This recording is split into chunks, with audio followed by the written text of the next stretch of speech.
ខ្ញុំបាទនេមសៅអៀងសុំរៀបរៀងថ្វាយព្រះគុណ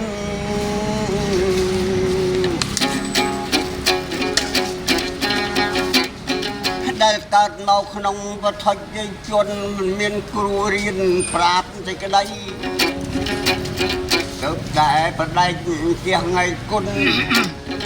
ដែលព្រះអង្គលោកមានពុទ្ធដីកាស្ដី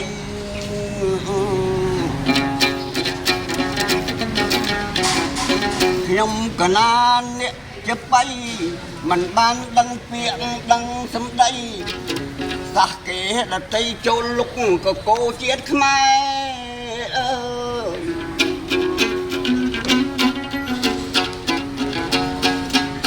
កើតមកអើយកាលណាឮតែដូនតាគាត់ថាអញ្ចឹង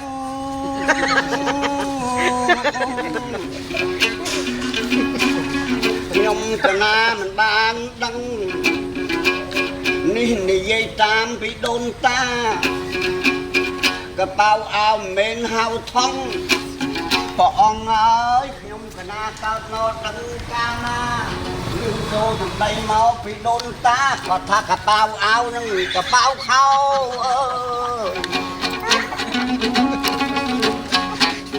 អើយពថៅអេដឹងរឿងនឹងខុសគ្នាពិតអេ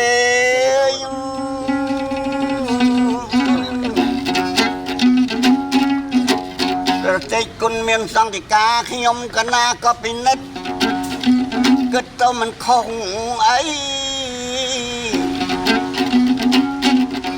ម៉ែយើងមានតែដឹងទេគ្មានបថៅទេអស់លោកប្រុសស្រីអានេះមកពីសាសដតីគេមកលុកកោដល់ខ្មែរយើងហើយលោកខ្ញុំកណាបានដឹងសង្ឃិកាប្រគុណនៃច្បាស់ណាមួយខ្លួនមិនក្វេងគឺដល់ចាស់អត់បានដឹងរឿងនឹងអីបើចឹងខ្ញុំកណាសូមស្ដាប់ពុទ្ធកាព្រះអង្គបានពោលស្ដីពីថ្ងៃនឹងទៅអើយប្រាប់កូនចៅនឹងប្រុសស្រីដើម្បីកុំអោយហៅថាកប៉ៅអោកប៉ៅខោហៅឡងខ្លាយខ្លាយគេមិនស្ដាប់ដល់ហៅឡងហៅឡងអោខោហង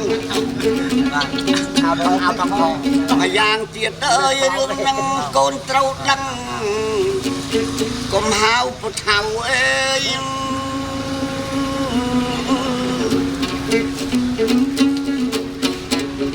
ព្រោះឪពុកកាយបានទៅ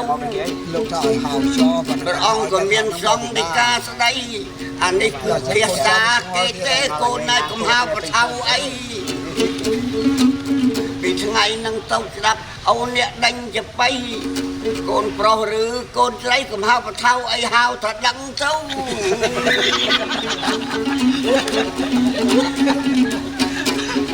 ខ្ញុំកណាសូមជូនពុទ្ធកាអរព្រះអង្គ